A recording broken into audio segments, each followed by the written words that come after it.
mbuuliza nti naye Kyagulanyi ono yavaawa alaba ebintu. Waliwo enseko wano abantu ne bayimuka ne ku ntebe abakugu bya social media bakutte mu kitavu ky'eggwanga babbye ne mbagamba Mongo is a mafia.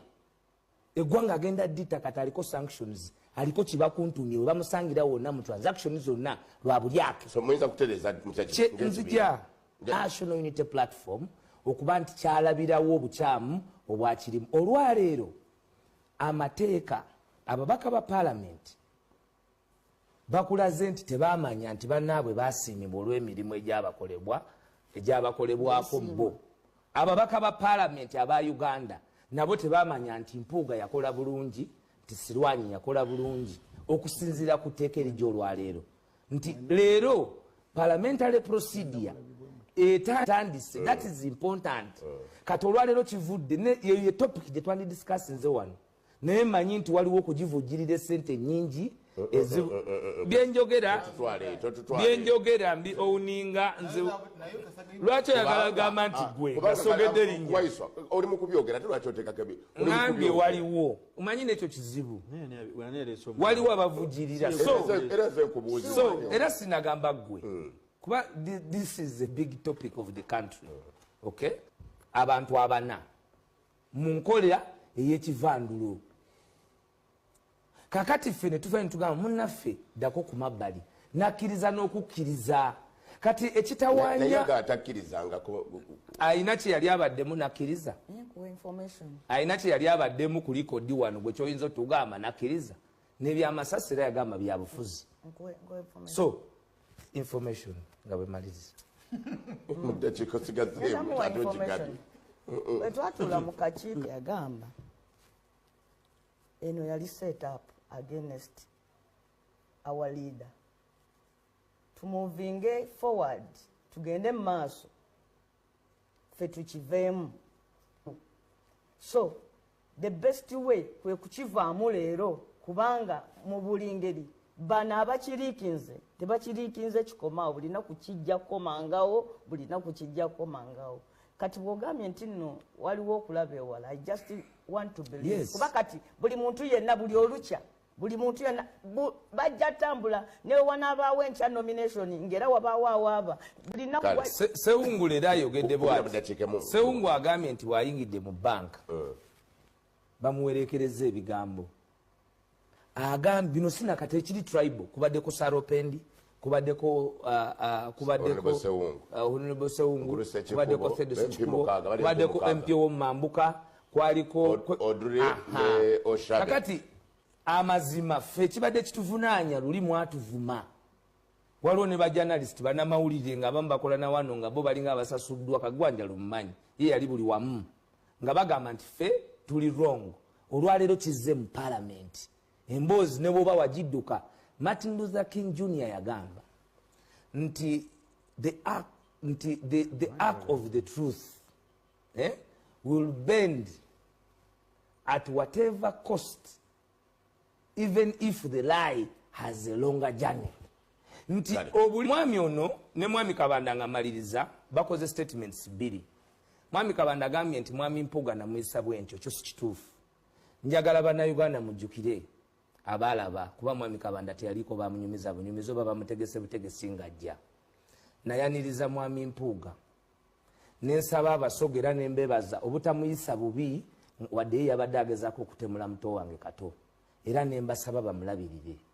Speaker nembasabira bamukwire n'engalo kubanga azze okutuziikirako. Oli gwe naziika Ramadhan Waiswa yali looya wange, yali agenda kuwaabira Anitamu nayo nze yasembayo okwogera naye era njagala kino nkikubuulire.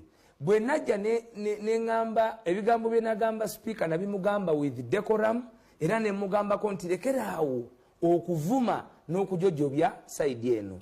Mwami Mukaaku alina kyantaddeko ku ye kyenjagadde mugambe.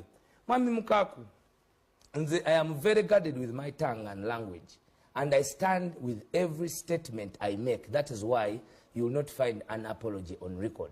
njagadde nkugambe nti ebigambo byenakwogerako nsitandinga nabyo. Lubega Lubowa yali ku lediyo naye nga gwe ku kibiina kyabwe kwoli kati ebyo mba njogedde bubi bannange. Buuliza nti naye Kyagulanyi ono yavaawa alaba ebintu. Waliwo enseko wano abantu ne bayimuka ne ku ntebe abakugu bya social media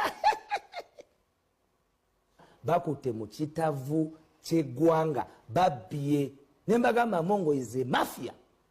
Eggwanga agenda dita kati aliko sanctions aliko kibakuntumye we bamusangira wonna mu transactions zonna lwa bulyake. So muyinza kutereeza nzija National Unity Platform okuba nti kyalabirawo obukyamu obwakirimu. Olwaleero amateeka ababaka ba Parliament bakulaze nti tebamanya nti bannaabwe basiimibwa olw'emirimu egyabakolebwako bo. Ababaka ba Parliament aba Uganda nabo tebamanya nti Mpuuga yakola bulungi, nti Sirwanyi yakola bulungi, okusinziira ku tteeka ery'olwaleero nti leero parliamentary procedure etandise. That is important. Kati olwaleero kivudde ye topic gye twandidiscussinze wano naye manyi nti waliwo okugivujjirira essente nnyingi byenjogera mbi owuninga nze lwaki oyagala gamba nti gwe gasogedde linnya ngambye waliwo omanyi n'ekyo kizibu waliwo abavujjirira so era sinagamba gwe kuba this is a big topic of the country. Okay, abantu abana mu nkolera ey'ekivandulo kakati ffe ne tuva ne tugamba munnaffe ddako ku mabbali nakkiriza n'okukkiriza kati ekitawaanya ayina kye yali abaddemu nakkiriza ayina kye yali abaddemu ku likodi wano gwe kyoyinza otugamba nakkiriza n'ebyamasasi era yagamba bya bufuzi. So information nga bwemaliza wetwatula mu kakiiko yagamba eno yali set up against our leader moving forward tugende mu maaso ffe tukiveemu. So the best way kwe kukivaamu leero kubanga mu buli ngeri bano abakiriikinze tebakiriikinze kikomaawo bulina kukijja kukomangawo bulina kukijja kukomangawo. Kati bw'ogambye nti nno waliwo okulaba ewala I just want to believe. Kuba kati buli muntu yenna buli olukya buli muntu yenna bajja tambula ne wanaabaawo enkya nomination ng'era wabaawo awaaba